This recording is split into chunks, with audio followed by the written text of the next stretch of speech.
Shalom. Semua bisa mendengar suara saya dengan baik? Boleh angkat tangannya kalau bisa mendengar dengan baik. Puji Tuhan. Puji Tuhan, haleluya. Hari ini kita memperingati hari yang spesial, hari di mana Tuhan mencurahkan Roh Kudus-Nya 2000 tahun yang lalu. Kita sudah tahu setiap tahun kita peringati Kisah 2 digenapi, di mana 120 orang murid mereka berkumpul di kamar loteng di kota Yerusalem, dan pada hari itu adalah hari Pentakosta.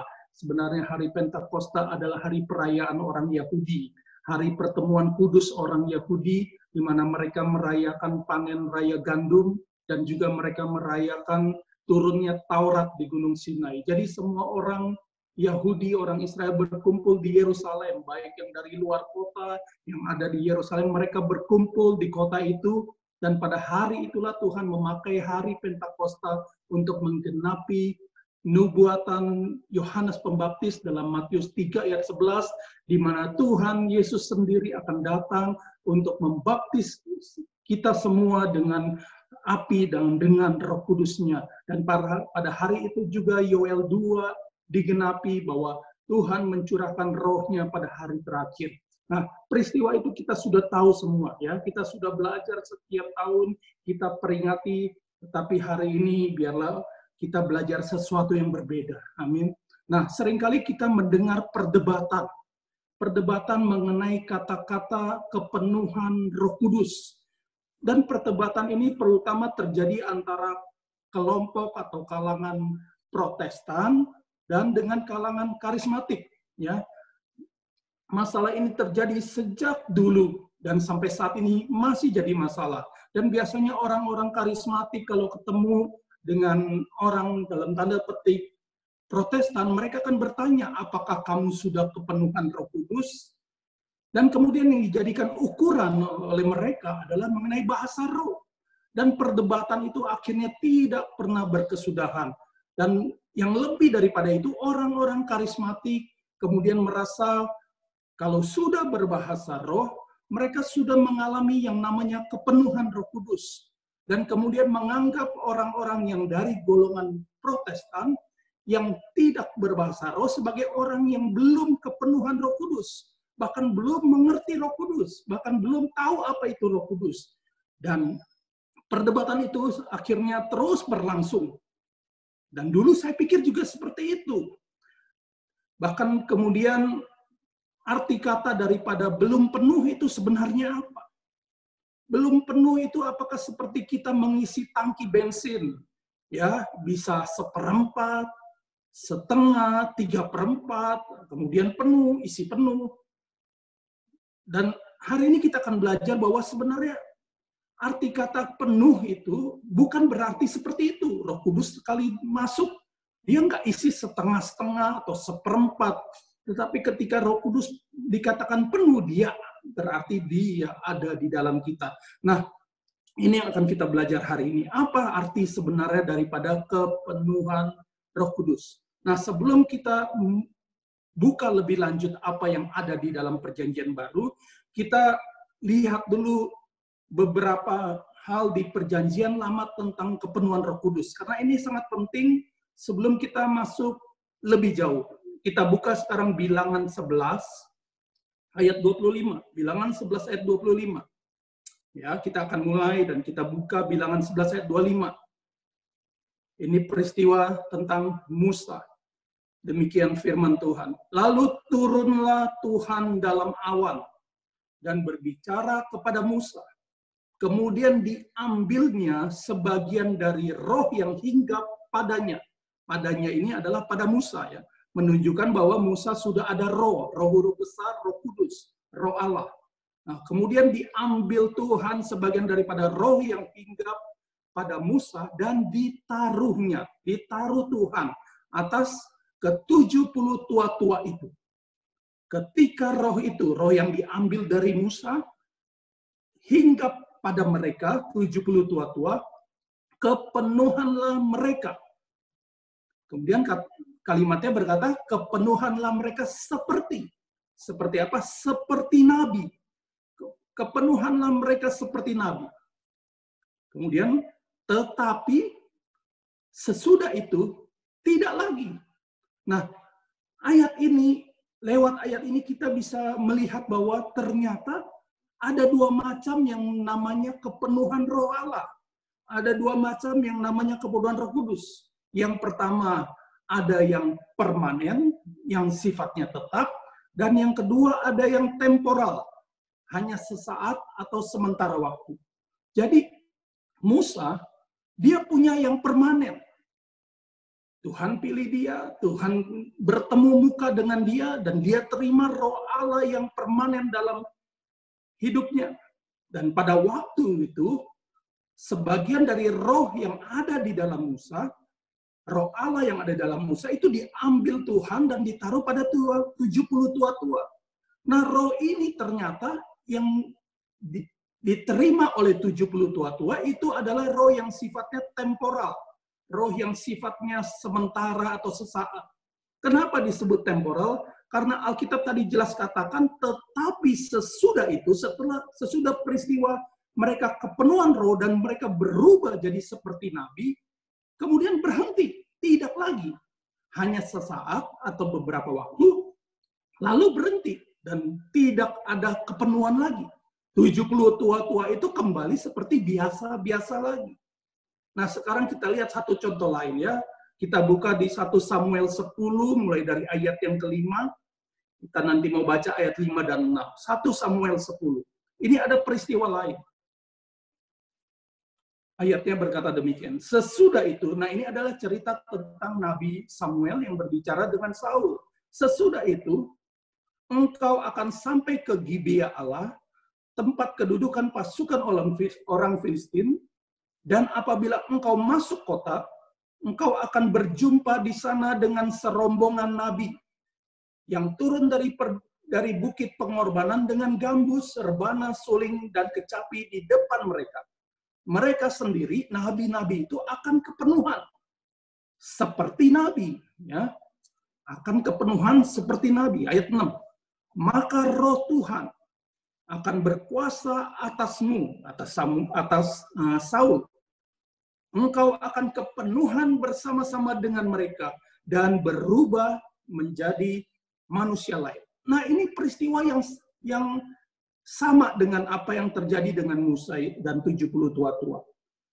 Sama-sama menunjukkan bahwa ada orang-orang yang mengalami kepenuhan Roh Tuhan, Roh Allah secara temporal. Dan ketika mereka mengalami kepenuhan itu, mereka berubah jadi manusia lain. Dan ini artinya perubahan pada orang-orang yang mengalami kepenuhan Roh Tuhan secara temporal, itu cirinya ada. Cirinya yang pertama adalah mudah dikenali. Dia bermanifestasi dengan begitu nyata. Tiba-tiba orangnya seperti berubah jadi orang lain. Nah, kita juga lihat tadi di 70 tua-tua itu, begitu mereka dipenuhi Roh Tuhan, dan yang secara temporal, kita udah baca tadi temporal karena sesaat dan kemudian tidak ada lagi. Maka mereka berubah seperti Nabi 70 tua-tua. Begitulah ketika roh itu pergi, langsung kelihatan perubahannya. Mereka jadi seperti manusia biasa lagi. Jadi balik lagi kepada manusia yang dulunya. Nah, saat itu Nabi Samuel berpesan kepada Saul bahwa dia akan mengalami apa? Mengalami kepenuhan roh. Tetapi yang dia alami itu hanya temporal. Tandanya apa? Tandanya adalah dia akan berubah seperti jadi manusia lain. Dan ayat 10-nya kita baca sekarang, ini kejadiannya. Itu yang dikatakan Nabi Samuel. Nah, ini kejadiannya ayat 10. Ketika mereka sampai di Gibea dari sana. Jadi mereka udah sampai ke Gibea. Maka bertemulah ia, Saul ya, dengan serombongan nabi. Roh Allah berkuasa atasnya. Benar apa yang dikatakan Samuel, Roh Allah itu berkuasa atas Saul, dan Saul turut kepenuhan seperti nabi di tengah-tengah mereka. Jadi apa yang dikatakan Nabi Samuel itu benar-benar terjadi. Saul ikut kepenuhan roh bersama dengan mereka, dan dia jadi seperti nabi. Dan perubahan ini kelihatan nyata. Perubahan ini mendadak. Lalu ayat 11-nya, ya, orang-orang semua lihat. ayat 11. Dan semua orang yang mengenalnya dari dahulu, orang-orang yang udah tahu Saul ini seperti apa, karakternya gimana, gaya hidupnya seperti apa, yang sudah kenal Saul dari dahulu, melihat dengan heran. Orang-orang jadi heran bahwa Saul bernubuat bersama-sama dengan nabi-nabi itu. Tiba-tiba Saul bisa seperti jadi nabi. Dia bisa bernubuat. Orang jadi heran. Ayatnya kemudian berkata, lalu berkatalah orang banyak yang satu kepada yang lain. Mereka saling ngomong satu dengan yang lain.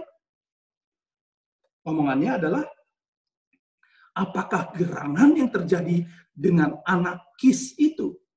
Apa Saul juga termasuk golongan nabi? Nah, mereka bertanya-tanya, ini orang kok jadi berubah? Kan dia orang anak Kis, kan dia bukan golongan nabi.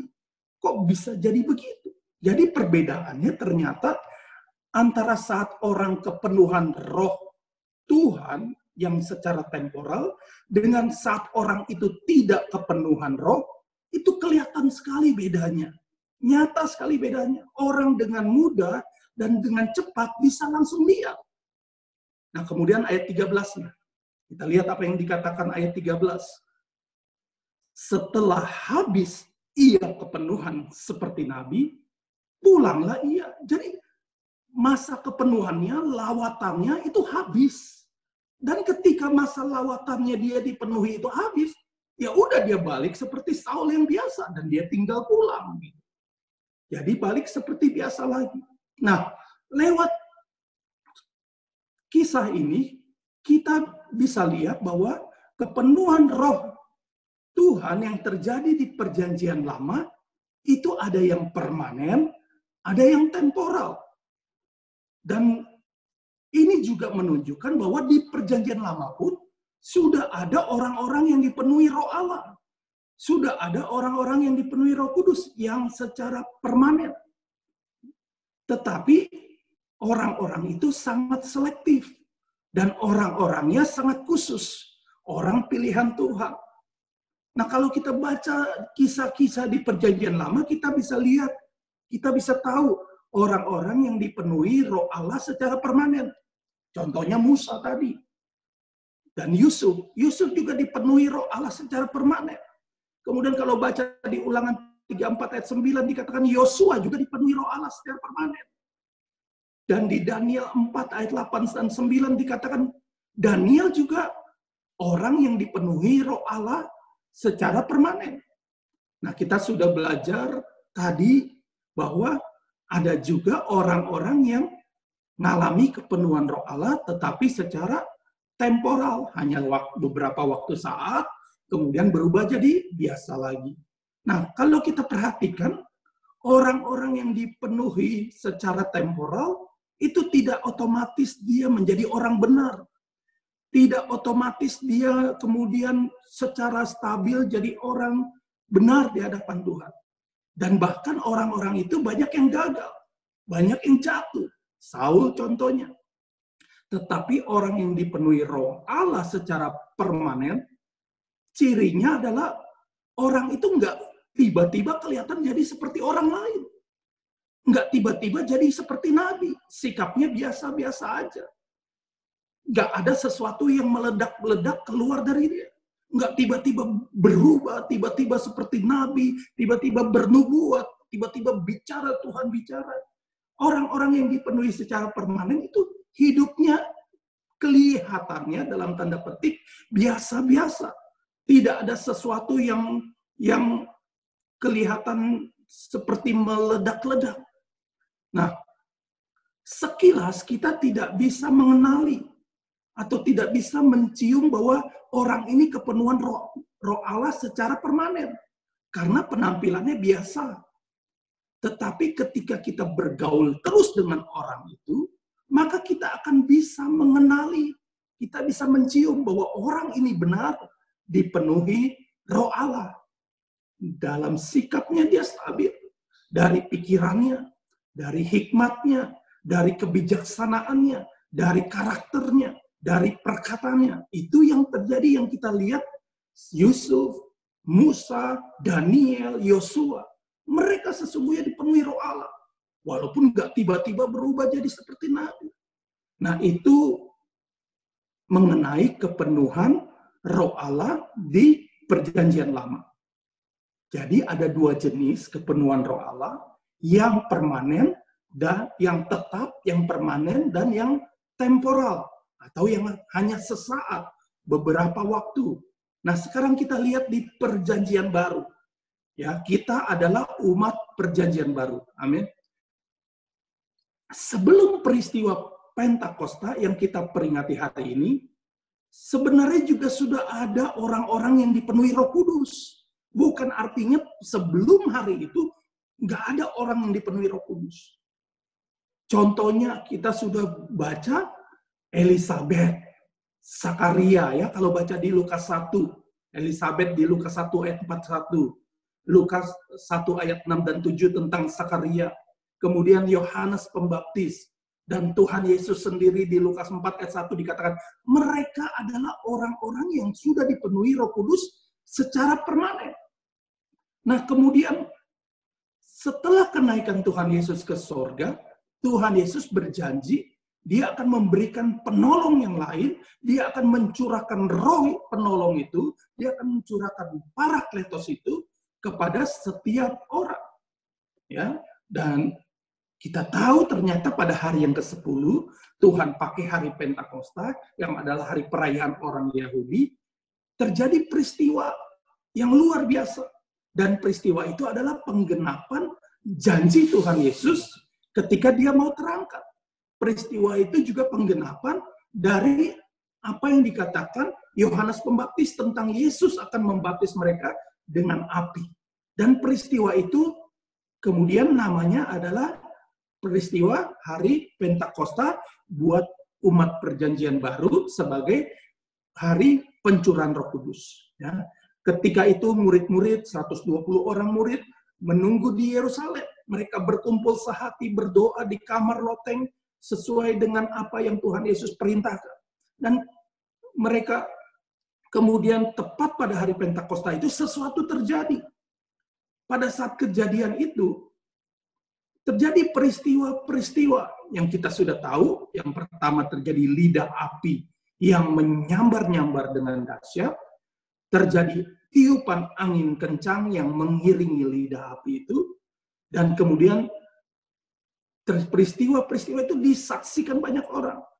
Dan peristiwa itu sudah dikatakan, yang dikatakan dalam Kisah Rasul 2, ternyata pada saat itu terjadi juga yang namanya kepenuhan Roh Kudus secara temporal dan kepenuhan Roh Kudus secara permanen. Ada yang temporal, ada yang permanen. Jadi maksudnya gini, peristiwa seperti lidah api, angin kencang, itu adalah peristiwa yang sifatnya temporal. Ya, itu sifat yang sementara terjadi dan sesudah itu selesai. Karena peristiwa seperti lidah api itu hanya terjadi satu kali dan tidak akan pernah terjadi. Dan sebenarnya peristiwa itu adalah peristiwa pentabisan gereja mula-mula yang Tuhan bentuk. Ya, jadi hari Pentakosta adalah hari di mana Tuhan mentabiskan gereja, ya, dengan 3.000 orang jemaat pertama yang ketika Petrus turun dari kamar loteng, dia berkhotbah dan 3.000 orang bertobat. Nah, termasuk orang-orang yang saat itu kemudian mereka berbahasa dengan bahasa yang lain. Bukan hanya 120 murid, ternyata banyak orang yang tiba-tiba berbahasa dengan bahasa yang lain. Mereka yang datang dari berbagai kota, mereka bisa saling mengerti. Dan itu yang kita kenal dengan bahasa roh atau bahasa lidah. Itu adalah juga peristiwa yang temporal. Nah, kemudian pertanyaannya, apakah betul itu menunjukkan kepenuhan Roh Kudus? Ya, itu adalah kepenuhan Roh Kudus. Tetapi itu kepenuhan Roh Kudus secara temporal. Tandanya kelihatan. Mereka tiba-tiba berubah. Terjadi manifestasi. Ciri fisiknya sangat nyata. Tetapi ketika selesai, orang-orang itu kembali seperti biasa lagi bahasanya. Mereka nggak tetap sejak hari itu berbahasa lidah terus sampai hari ini. Enggak. Setelah selesai, lawatan itu selesai, mereka kembali seperti biasa lagi bahasanya. Dan memang peristiwa itu adalah peristiwa yang luar biasa. Dan para murid, pribadi lepas pribadi, saya percaya mereka selain terima yang temporal, mereka terima yang permanen. Karena sejak hari itu, murid-murid berubah. Dimulai oleh Petrus yang tadinya adalah seorang yang pengecut, pecundang, seorang yang ketakutan, dia mengalami kepenuhan yang permanen sejak hari itu sampai akhir hidupnya. Dia berubah. Ya, jadi itu yang terjadi di Perjanjian Baru. Nah, kita nanti akan lihat perubahannya itu. Nah, sekarang kita mau bahas yang ini dulu. Ada satu masalah yang besar, yaitu bahwa sekarang ini lebih banyak gereja yang mengajarkan kepenuhan roh yang temporal, bukan yang permanen. Ini jadi masalah. Lebih banyak hamba Tuhan yang mengajarkan fokusnya adalah mengalami kepenuhan roh yang temporal, yang kelihatan, yang seperti dilawat, yang bermanifestasi. Orang senang dengan peristiwa-peristiwa temporal itu. Padahal yang temporal itu sama seperti di kejadian di Perjanjian Lama, itu tidak menjamin, tidak membawa orang itu kemudian jadi dewasa rohani, tidak membawa perubahan, tidak membawa perubahan yang permanen. Dilawat sih dilawat.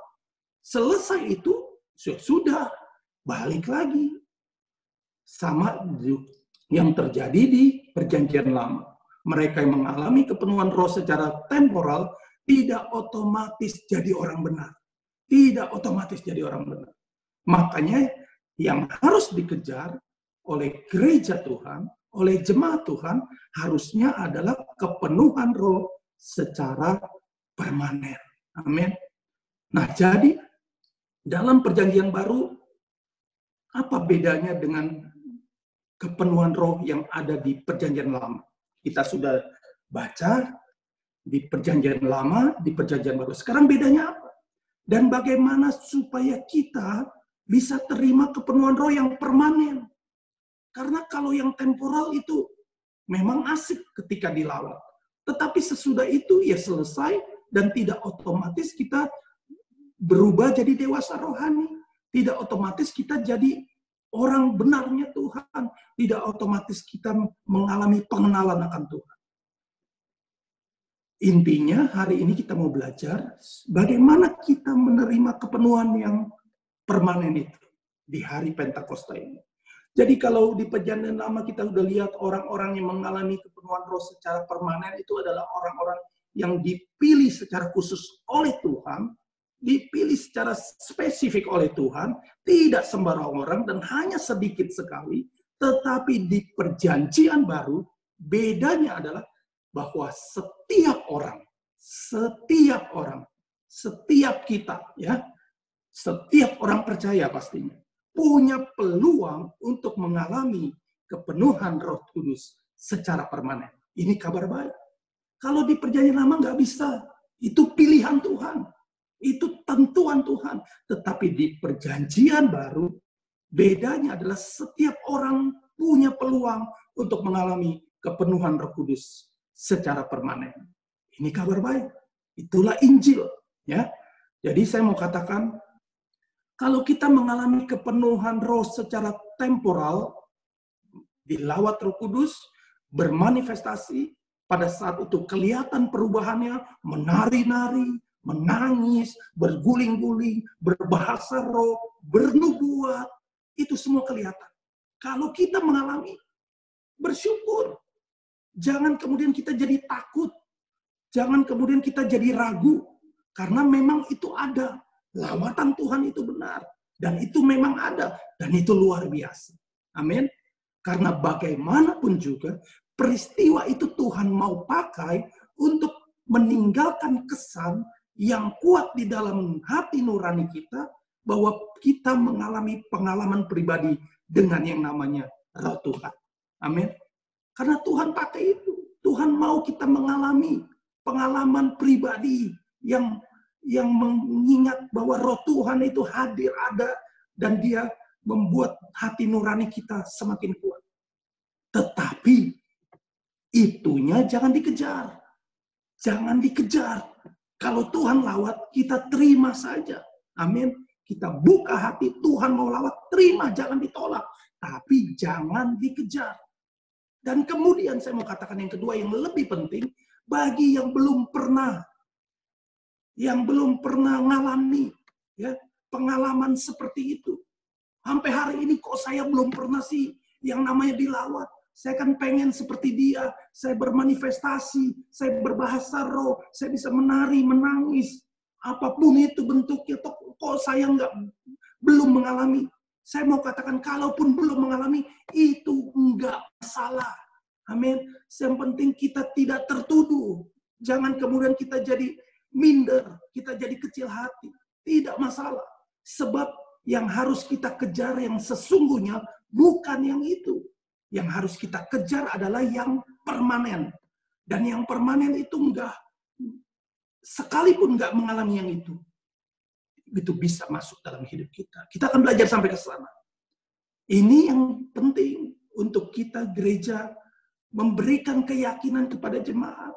Karena urusan dilawat, bermanifestasi, kepenuhan secara temporal itu urusan Tuhan. Tidak ada metode. Tidak ada metode. Tidak ada cara. Tidak ada pancing-pancing Roh Kudus. Tidak bisa.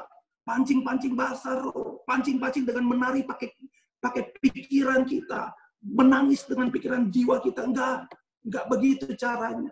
Kalau mau ya udah dilawat alami. Tapi kalau belum jangan niru. Kalau meniru jadi dosa. Kalau meniru jadi salah.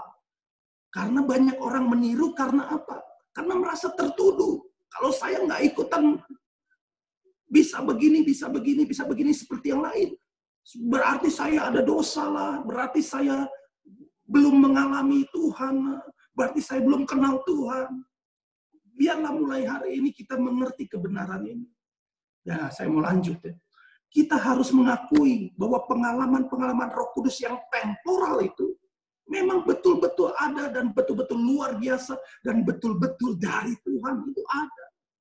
Ya, tadi saya udah katakan Tuhan memberikan itu supaya kita punya hati nurani yang kuat bahwa kita mengalami Dia. Seperti lawatan yang terjadi di Azusa Street, ya.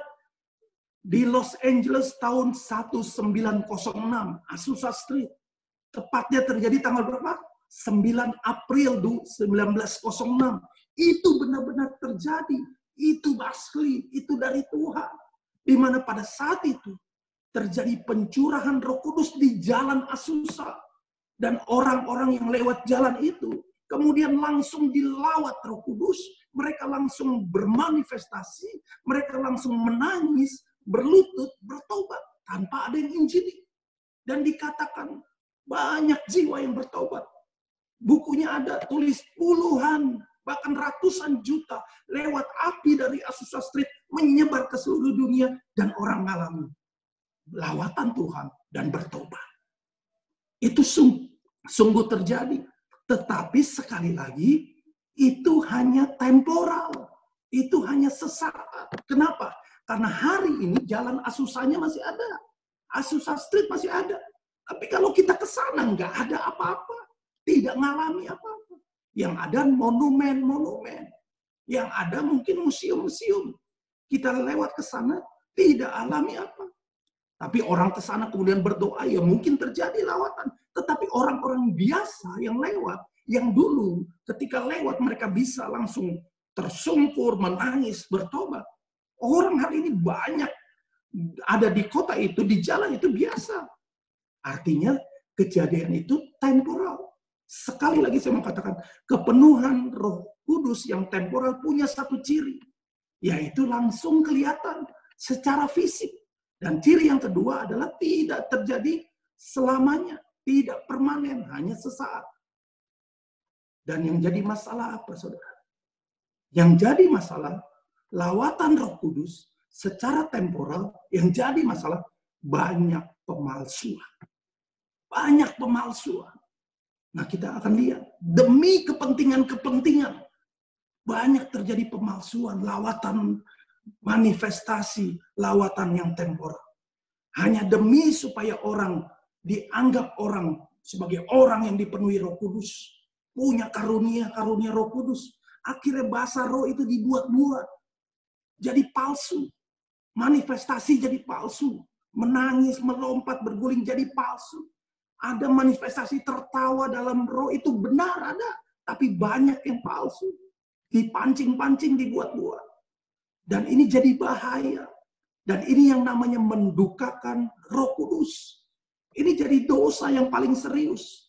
Ini jadi dosa yang begitu menjijikkan di hadapan Tuhan. Dan kita bisa baca buku tentang peristiwa Azusa Street itu. Tokohnya William Seymour, ya, tokoh Azusa Street. Dia tulis buku itu, buku tentang Azusa Street, namanya William Seymour. Pada akhirnya dia menulis bahwa dia sendiri bingung yang mana yang asli, yang mana yang palsu. Dia nggak bisa lagi mengendalikan situasi. Dia bingung yang mana yang asli, yang mana yang palsu. Dan kemudian di buku itu dia panggil bapak rohaninya, Charles F. Behem, nama bapak rohani. Dan kemudian dia minta bantuan bapak rohaninya, kenali yang mana yang asli, yang dilawat, yang mana yang palsu. Yang penuh Roh Kudus palsu. Dan bapak rohaninya pun nggak bisa untuk memisahkannya. Dan akhirnya mereka mengakui bahwa lawatan yang temporal itu banyak yang palsu. Dan ini berbahaya. Dan parahnya, ada gereja ya yang menjanjikan lawatan kepenuhan Roh Kudus yang permanen. Dijadikan seperti, mohon maaf, barang dagangan. Lawatan kepenuhan Roh Kudus jadi seperti barang dagangan. Dibuatlah seminar KKR bagaimana dilawat. Saya pernah hadir, saudara. Ada pendeta senior, pendeta besar dari Amerika. Kemudian ada satu sesi setelah dia berkhotbah. Ayo siapa yang mau dipenuhi Roh Kudus, yang mau bisa berbahasa roh, maju ke depan. Tapi kemudian ada aturan main. MC-nya bilang, yang mau ditumpang tangan langsung oleh pendeta, itu yang dari Amerika, bisa maju ke barisan paling depan. Tapi syaratnya harus nabur sekian juta. Saya tahu persis 10 juta waktu itu saya dengar sendiri. Yang mau 10 juta baris pertama. Untuk yang kemudian dilayani oleh anak buahnya. Orang Amerika juga ada di belakangnya. Bayarnya sekian juta. Ini kan bahaya. Dan yang nggak punya, yang nggak nabur, diem di tempat aja. Jadi penonton. Akhirnya saya pulang, saudara. Ini terjadi benar. Jadi seperti barang dagangan. Dan ada juga kita sering lihat orang maju ke depan, altar call, lawatan Roh Kudus. Kemudian dipancing-pancing untuk berbahasa roh. Dan ketika orang itu, saya lihat sendiri, dia cukup tua, dia orang yang sederhana. Ketika maju ditumpang tangan, kok dia diam terus. Akhirnya makin banyak yang tumpang tangan. Akhirnya makin banyak yang berdoa. Dan bilang orang ini ada dosa, ada kutuk, ada ikatan, dan macam-macam. Dan itu mengerikan, saudara. Dan kemudian orang itu akhirnya, karena tidak berubah-ubah, tidak jatuh-jatuh, tidak mengalami bahasa roh, suruh balik ke tempat duduk. Dan orang yang doain diketawain teman-temannya. Wah, kamu kurang manjur. Wah, kamu pulang mantap. Kamu nggak bisa bikin orang bahasa roh. Ini kan rekor. Ini fakta. Nah, sekarang kita kembali. Jadi, kepenuhan roh yang secara temporal itu banyak pemalsuan. Dan kadang orang nggak tahu. Pendeta juga nggak tahu. Yang mana yang benar, yang mana yang palsu. Jadi sekali lagi jangan kejar yang temporal. Sekalipun yang temporal itu nggak salah. Sekalipun yang temporal itu baik. Sekalipun yang temporal itu dari Tuhan juga. Tapi banyak pemalsuan. Yang itu bahaya. Dan kadang orang yang didoain dia merasa malu. Nggak enak. Ada teman-temannya lihat. Lalu dia mulai niru-niru. Bahasa rohnya ngikut-ngikut. Supaya kelihatannya dia sudah dipenuhi.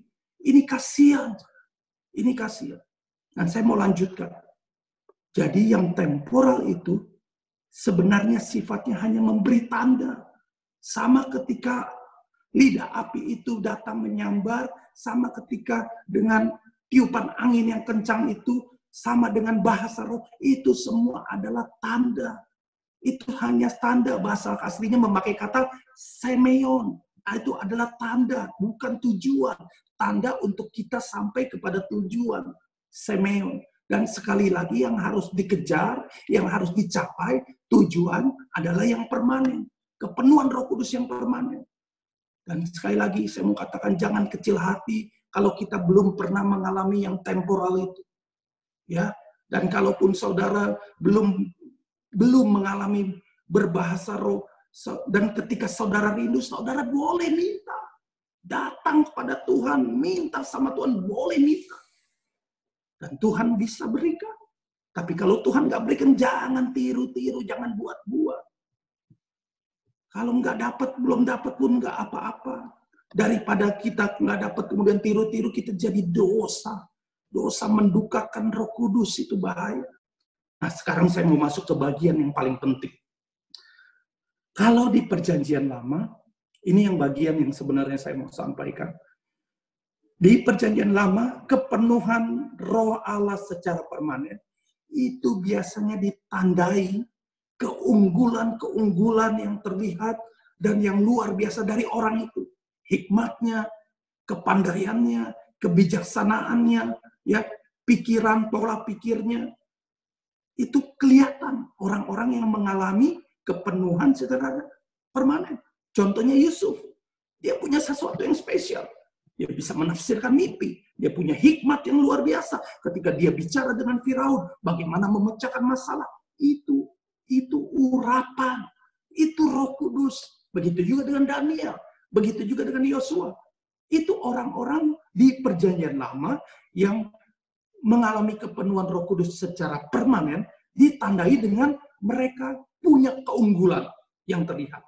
Bukan sekedar tiba-tiba bernubuat, tiba-tiba jadi seperti Nabi, nggak kelihatan itunya. Tapi hikmatnya, marifatnya, karakternya, pola pikirnya itu kelihatan. Nah, kalau di Perjanjian Baru, kita umat Perjanjian Baru, untuk orang mengalami kepenuhan Roh Kudus itu beda. Kalau di Perjanjian Lama itu memang gift, Tuhan kasih, spesial. Kalau di Perjanjian Baru, untuk orang mengalami kepenuhan Roh Kudus secara permanen berbeda. Bedanya apa? Di Perjanjian Baru, kita punya yang namanya Injil. Katakan amin. Kita punya yang namanya firman Tuhan. Kita punya yang namanya Injil. Dan kepenuhan Roh Kudus secara permanen harus dimulai dari Injil. Harus dimulai dari firman Tuhan. Dasarnya harus Injil. Sedangkan kalau di Perjanjian Lama mereka nggak punya Injil. Ya, mereka nggak punya, Tuhan berikan secara khusus.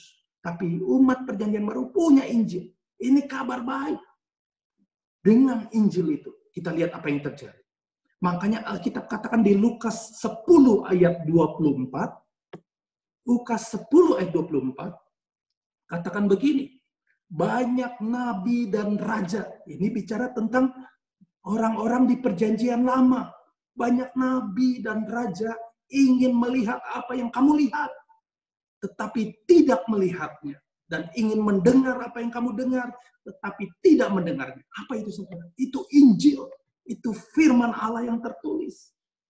Dan mereka, banyak nabi dan raja pengen lihat Injil. Mereka pengen dengar Injil. Mereka nggak punya. Tapi kita punya. Amin. Nah, disinilah sebenarnya peranan Roh Kudus itu hadir. Disinilah sebenarnya Parakletos itu bekerja. Dialah yang menolong. Dialah Parakletos. Tanpa Roh Kudus, Injil nggak ada kuasanya. Injil tidak ada kuasa sama sekali tanpa Roh Kudus. Itu hanya Injil jadi benda mati yang berisi tulisan-tulisan tanpa kuasa. Itu yang namanya logos. Tanpa Roh Kudus, Injil hanya logos, hanya pengetahuan, hanya tulisan, tidak ada kuasa. Tetapi dengan Roh Kudus, dia datang sebagai penolong, yang dia adalah roh yang membawa kita kepada seluruh kebenaran. Dan dengan Roh Kudus, maka rahasia Injil dibukakan. Yang terselubung diangkat. Itu Roh Kudus. Tulisannya sama. Tapi ketika diterangi Roh Kudus, tulisan itu berubah. Dan namanya bukan logos lagi, tetapi menjadi rema. Jadi itulah pintu gerbang untuk seseorang mengalami kepenuhan Roh Kudus secara permanen. Jangan bilang penuh Roh Kudus tapi nggak pernah baca Injil. Jangan bilang Roh Kudus tidak pernah merenungkan firman. Jangan bilang Roh Kudus tidak. Jangan bilang kepenuhan Roh Kudus tapi tidak punya hubungan dengan Roh Kudus. Dengan Injil ditambah Roh Kudus, maka rahasia Injil itu disingkapkan. Itu yang namanya kebenaran.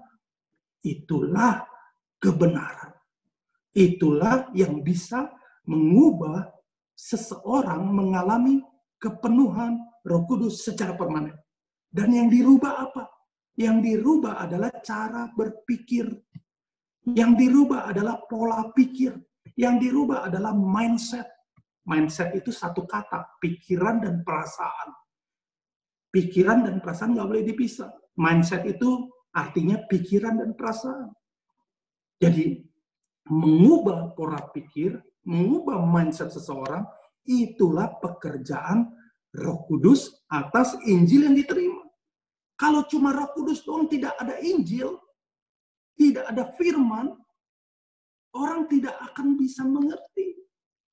Itulah yang membuat yang namanya pembaharuan budi. Itulah yang membuat yang namanya metanoia. Amin.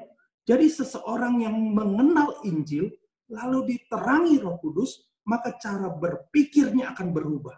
Maka pola pikirnya akan berubah. Dia akan mulai berpikir dengan cara berpikir Allah. Dan lama-lama dia akan menjadi menyerupai seperti Allah. Itulah Kejadian 1:26 yang menjadi rancangan Allah yang semula. Tuhan ciptakan segambar dan serupa. Tetapi ketika dia menjadikan Adam, itu hanya segambar. Serupanya enggak ada. Serupanya adalah lewat Roh Kudus. Amin. Dan seiring dengan perubahan cara berpikir, seiring dengan perubahan pola pikir, makin lama kapasitasnya akan semakin besar. Maka disitulah artinya orang semakin dipenuhi oleh Roh Kudus. Disitulah artinya seseorang akan makin penuh dengan Roh Kudus. Tandanya seleranya akan makin berubah. Pola pikirnya akan berubah. Gaya hidupnya akan berubah. Kebiasaannya akan berubah. Karakternya akan berubah. Menjadi seperti apa? Menjadi seperti Kristus. Amin. Berubah serupa seperti Kristus. Dan itu perubahan yang permanen. Tapi nggak langsung dilawat langsung berubah. Enggak, ini proses. Dan prosesnya berapa lama? Prosesnya sepanjang hidup orang percaya. Amin. Pak Gembala sudah jelaskan itu. Ini proses lifetime. Maksud dari semakin penuh dengan Roh Kudus adalah pola pikirnya, mindsetnya semakin seirama dengan Roh Kudus. Seirama dengan Roh Allah. 1 Korintus 2 ayat 11-12 dikatakan, hanya Roh Allah yang paling tahu Roh Bapa. Jadi kalau kita tidak dipenuhi Roh Allah, kita tidak akan pernah tahu kehendak Bapa. Semakin dipenuhi Roh Allah, semakin diterangi oleh Roh Allah, firman yang kita terima, kita akan semakin mengerti hati, pikiran, perasaan Bapa. Amin. Dan dengan demikian orang itu akan makin mengenal kehendak Allah. Yang mana yang baik, yang berkenan, dan yang sempurna. Roma 12 ayat 2. Berubahlah oleh pembaruan budimu, supaya kamu semakin mengerti kehendak Allah. Itu dipenuhi Roh Kudus itu. Yang baik, yang berkenan, dan yang sempurna. Perubahan pembaharuan budi adalah perubahan mindset, pikiran dan perasaan Tuhan. Nah, di sini yang dipakai kata di Roma 12 ayat 2, perubahan memakai kata metamorfoste. Yang kita tahu artinya adalah metamorfosa. Dan perubahan yang benar-benar berubah dan tidak akan kembali sama seperti keadaan sebelum berubah. Inilah yang namanya perubahan yang permanen, metamorfosa. Metamorfosa itu kita sudah belajar ya sejak kecil. Itu seperti perubahan seekor ulat berubah menjadi seekor kupu-kupu.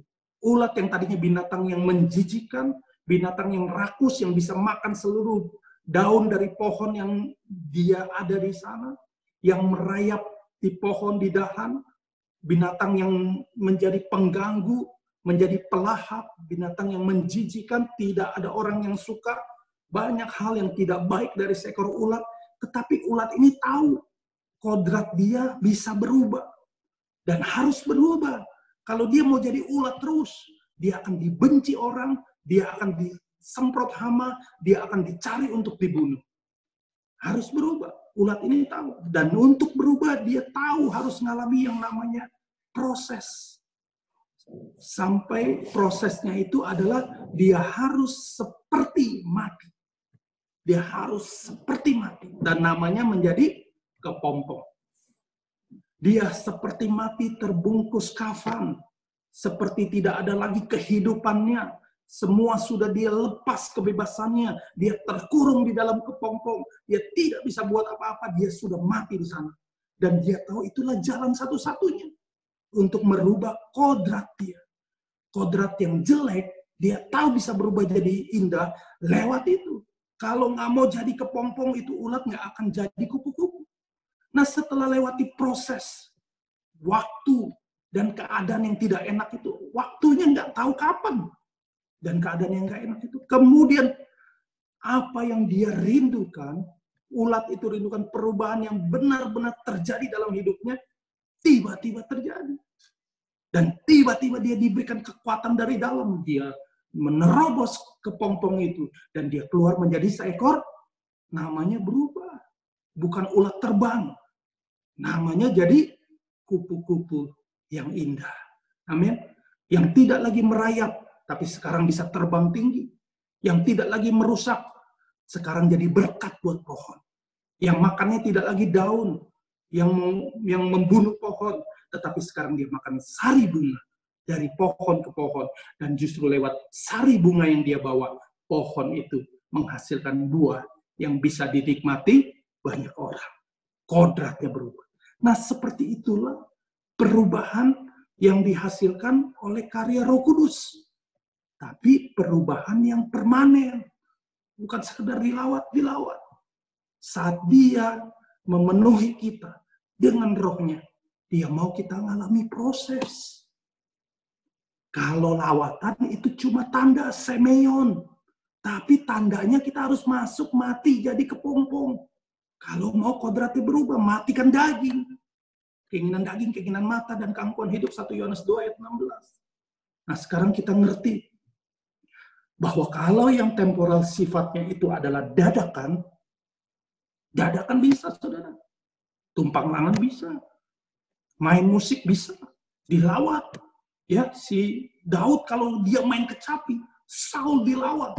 Bisa, dadakan. Tapi kalau yang permanen nggak bisa dadakan. Ini butuh yang namanya proses. Amin. Semakin dia diterangi oleh kebenaran Injil, semakin dia dipenuhi oleh Roh Kudus, dia semakin berubah. Makin berubah. Nggak ada yang lihat, oh tiba-tiba kok jadi aneh, oh tiba-tiba. Enggak. Tapi orang yang dekat dengan dia, tahu ini orang berubah. Amin. Jadi patokannya nggak bisa dilihat dengan kasat mata. Bahkan orang lain mungkin nggak lihat, nggak rasa orang ini berubah. Tetapi diri orang itu, dia tahu ada roh yang sedang bekerja dalam diri dia dan merubah dia dengan dahsyat. Amin. Dan semakin dia mau dirubah, diterangi Injil, diterangi oleh Roh Kudus, dia semakin terima lebih banyak lagi. Itu proses. Kalau berhenti, hilang. Proses sampai kapan? Sampai kita selesai. Sampai kita mati. Itu yang namanya finishing well. Tetapi ketika lewat proses, beda dengan ulat dalam kepompong itu. Kita di dalam kepompong, kita sudah jadi berkat. Kita di dalam kepompong yang kelihatannya seperti mati, kita sudah menghasilkan buah. Nah, proses itu lifetime proses. Yang artinya adalah puncak kepenuhan Roh Kudus adalah pada saat orang itu mati. Pada saat dia selesai, dia menutup mata. Dan ketika dia buka mata, dia ada dalam kekekalan yang mulia. Itu baru jadi kupu-kupu. Amin. Kita sekarang semua lagi dalam proses seperti dalam kepompong. Beda dengan ulat, di kepompong nggak bisa buat apa-apa. Tapi kita bisa keluar buah. Kita bisa jadi berkat, kita bisa memuliakan Tuhan. Amin. Jadi sebenarnya proses semakin penuh dengan Roh Kudus adalah proses seberapa jauh kita jalan bersama dengan Tuhan. Amin. Saya ulangi. Sebenarnya proses semakin penuh dengan Roh Kudus. Semakin penuh dengan Roh Kudus adalah proses seberapa jauh kita bisa berjalan bersama dengan Tuhan. Makanya Roma 8 ayat 14 katakan. Roma 8 ayat 14. Semua orang, ya bukan orang Kristen saja, semua orang yang dipimpin Roh Allah adalah anak Allah. Amin. Itulah anak Allah yang sesungguhnya.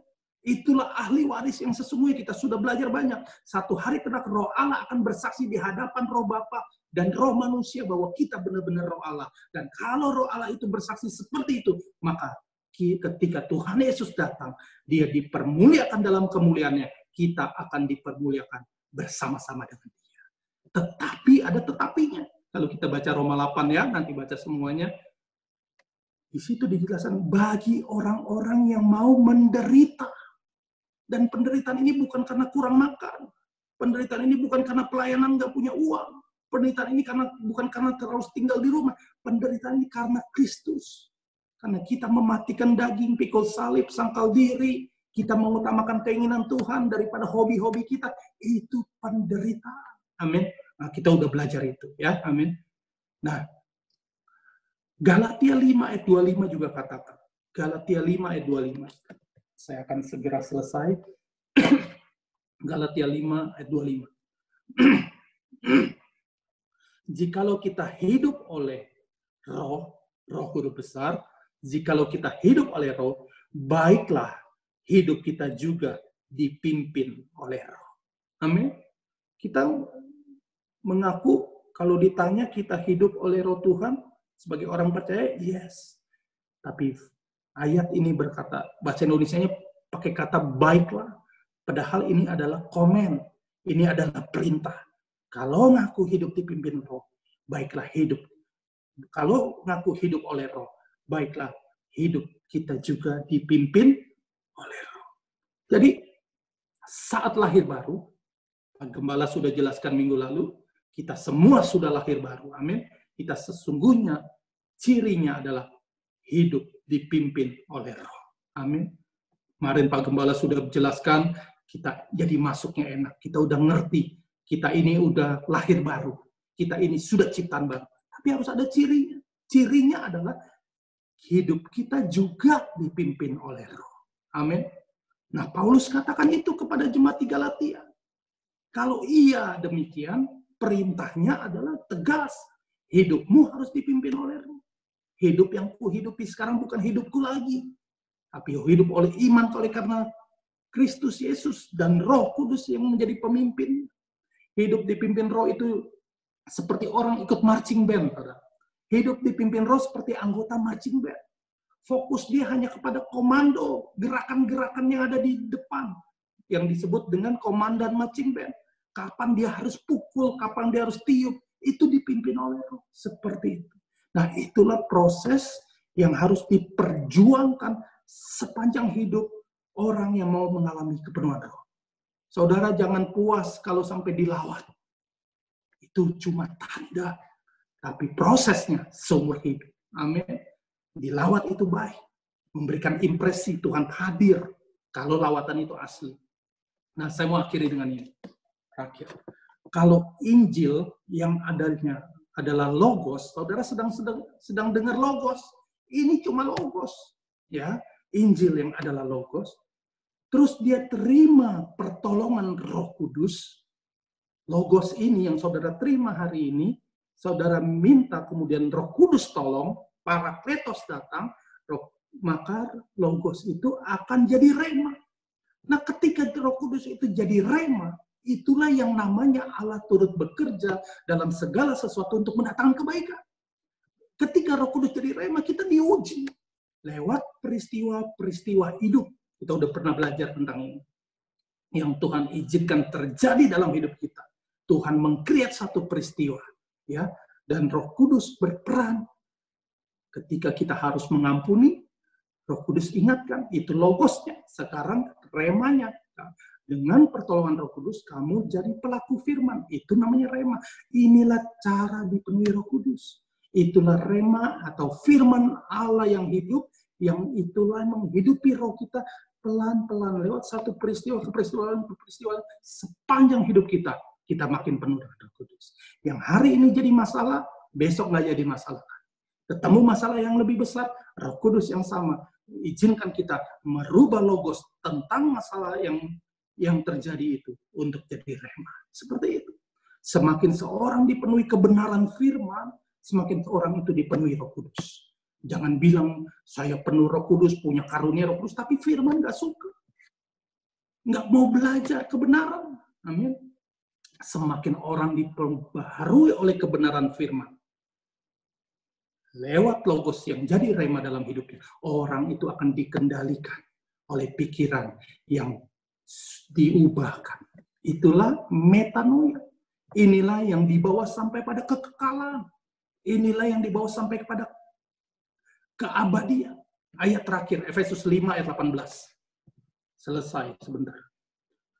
Efesus 5 ayat 18.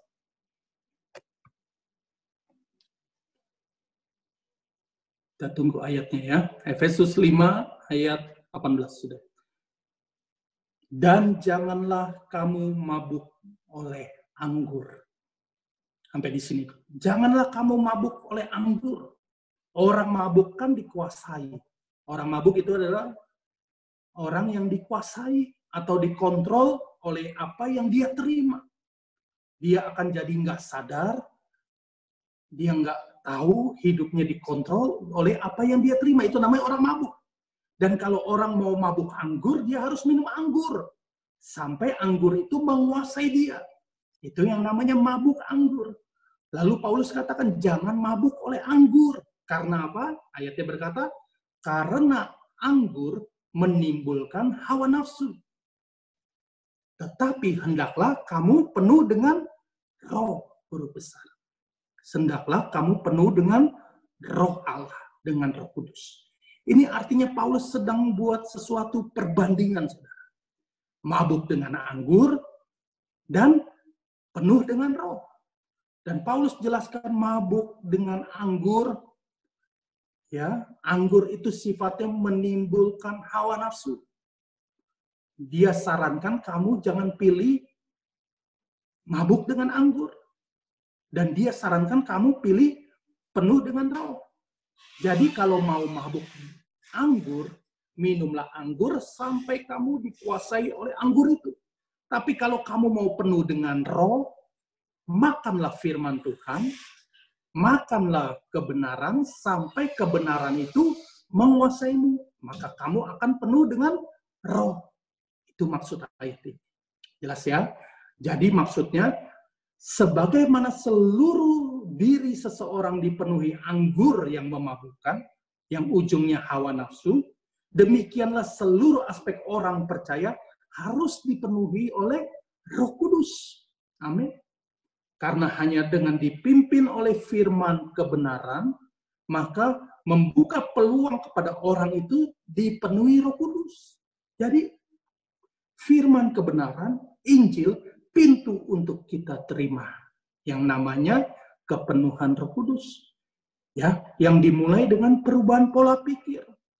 Yang kemudian turut pola pikir itu terus lama-lama pola pikir Allah, mindset Allah menguasai dan mengontrol emosi, kehendak, pikiran, perasaan, dan mengarahkan kepada pikiran perasaan. Itu yang namanya mabuk roh. Itu yang namanya penuh roh. Dan fungsi Roh Kudus itu sebagai penolong. Fungsi Roh Kudus sebagai pendamping. Fungsi Roh Kudus sebagai parakletos. Itu yang Yesus jelaskan di Yohanes 16. Jadi itulah cara dipenuhi Roh Kudus secara permanen. Tidak ada cara tidak bisa dengan tumpang tangan. Ya, tidak bisa dengan doa puasa. Sekalipun doa puasa itu baik. Sekalipun penumpangan tangan itu baik. Kalaupun bisa terjadi sifatnya temporal. Ya, hanya menyatakan tanda dia hadir. Tetapi yang bisa membuat kita penuh Roh Kudus secara permanen adalah pribadi kita sendiri. Jadi harus menjalani pengalaman dengan Roh Kudus secara pribadi. Kalau pengalaman bersama dengan Roh Kudus secara pribadi dan lewat firman yang kita terima jadi rema, itu satu-satunya cara. Amin.